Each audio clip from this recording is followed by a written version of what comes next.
do I even look like a caveman? What's up, guys? It's your boy, it's Jason here, and welcome back to Ronaldo versus Messi.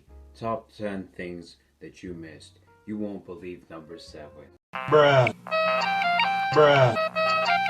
First, we're going to be talking about the World Cup qualifiers, specifically Portugal versus Serbia.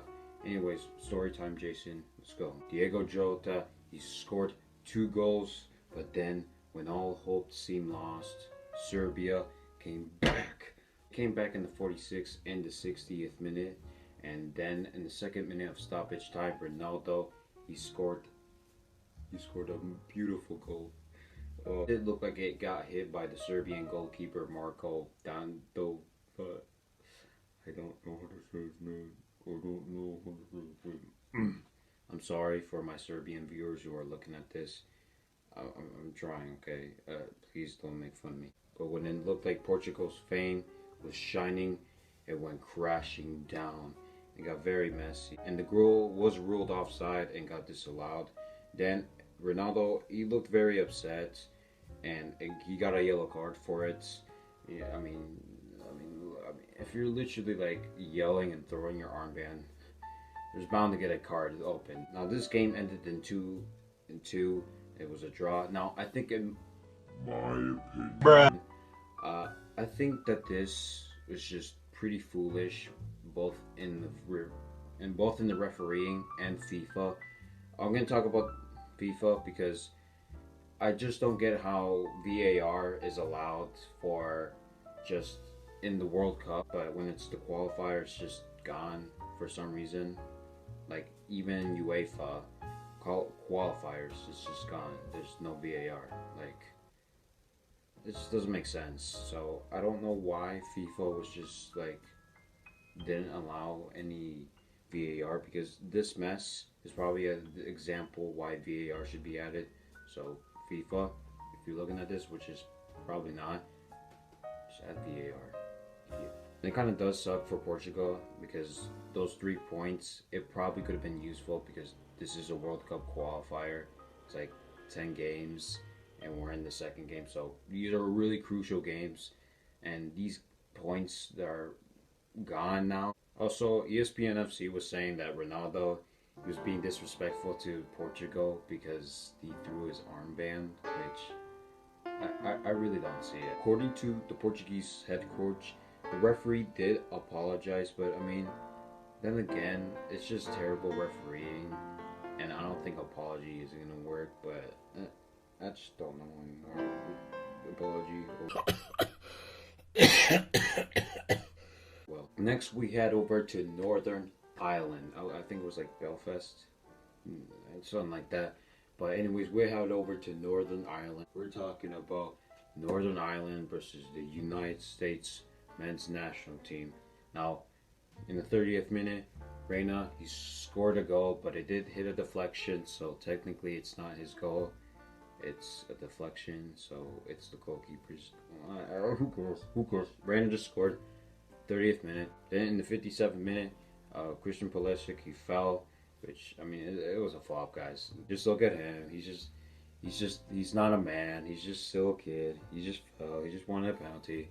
Anyways, he got a penalty. He scored the penalty. It was kind of weird, but who cares? Who cares? He scored the penalty, made it 2-0. Unfortunately, the U.S. men's national team and Zach Steffen didn't get a clean sheet because in the 80th minute, Northern Ireland scored. I didn't feel bad for Zach Steffen. I think I felt more bad for Daryl DK because the guy had 3 big chances and he was so unlucky and he couldn't put it away. So I think Daryl DK was probably the guy that I felt mostly bad. Zach Steffen, oh well, we still won, who cares? But Daryl DK, 3 big chances. But you know, it's just another example of Daryl DK just... like, it's another example of him actually like growing, and he's getting like more, how am I supposed to say this, like getting used to the big boys. But hopefully he goes to like Liverpool. But yeah, it's kind of fun seeing Daryl DK growing as a player and a person. So yeah, that's all I have to say.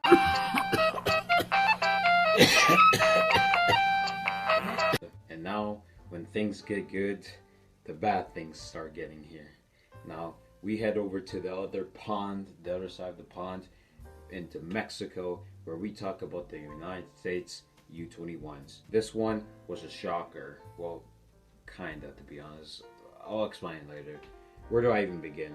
In the 42nd minute, Juan Carlos Jr., he scored a goal that probably should have been avoided. It was just terrible defense. And then 2 minutes later, Luis Palma, he was given a goal by his former teammate Ochoa. I mean, you can already tell that the U.S. men's national team is losing, especially in a game when they need to win. They have to win if they win during the Olympics. But they just drop the ball and just say, oh, well, Olympics who? I guess who? It kind of does suck that one win and they're in the Olympics and they're already dropping that. Like, are you guys brains on airplane mode? Like, come on, guys. In the 52nd minute, the captain, number 9, Jackson Yule, he scored the amazing goal. And it was just so delicious. But there were a bunch of chances. I mean, a bunch of chances. And unfortunately for the U.S., they couldn't take their chances. And we aren't going to the Olympics. And the match ended 2-1.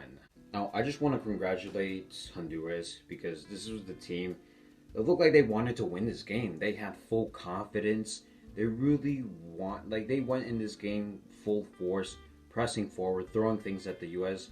And then you look at this U.S. team, it just looked like, we strong, so maybe we just get through them. I think the main problem was the coach, Jason Karius. Look, Jason, you look pretty nice. I mean, your first name is the same as mine, but you were a bit of an idiot in this game, to be honest, for not starting Johnny Caruso and Sebastian Soto, because I don't want to be that guy, but MLS, it's not there yet. It's not there to be compared to Europe.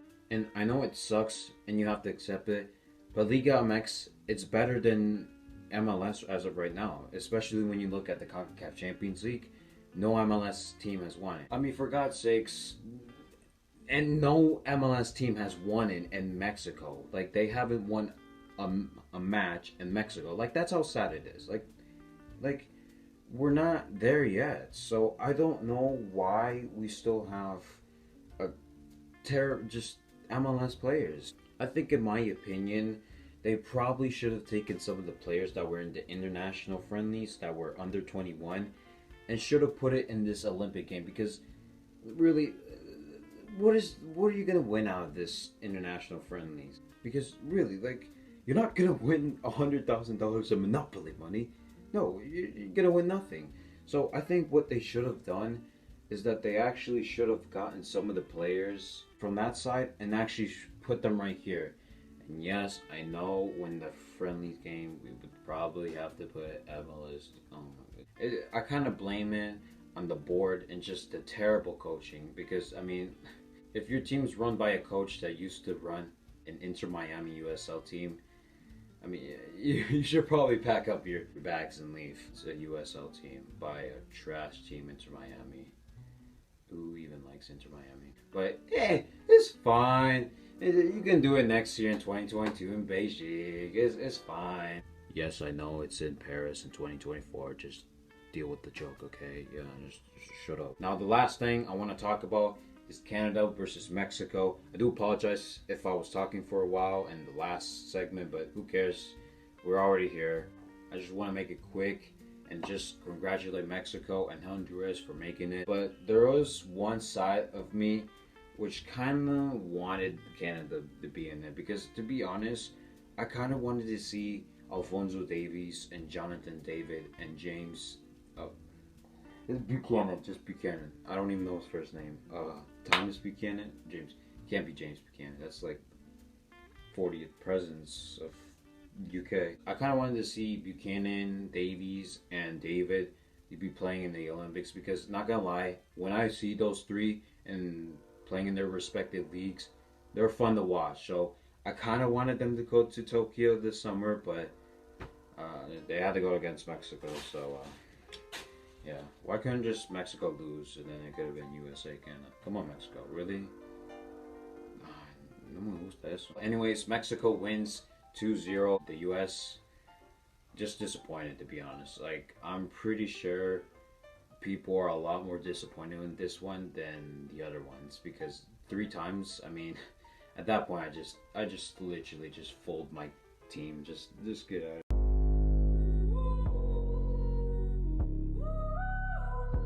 In conclusion, Ronaldo got stolen. USA got stolen. Not really, because they're just smooth brains. But in Canada, they got stolen. Honduras, they're in Tokyo, which should have been Guatemala. I don't know why Honduras. I'm pretty sure that's like the country with the most homicides. Who cares? Who cares? Central America's corrupt. No, it's not. But anyways, it should have been Guatemala. But anyways, Mexico got qualified too. Hooray, let's go. Yeah. It's kind of funny how USA lost and Christian Pulisic was like, oh, I want to go to Tokyo. It's okay. It's alright, Christian. 2022. Anyways, guys, enjoy this video. Like and subscribe. If you don't, you are just a terrible person in general.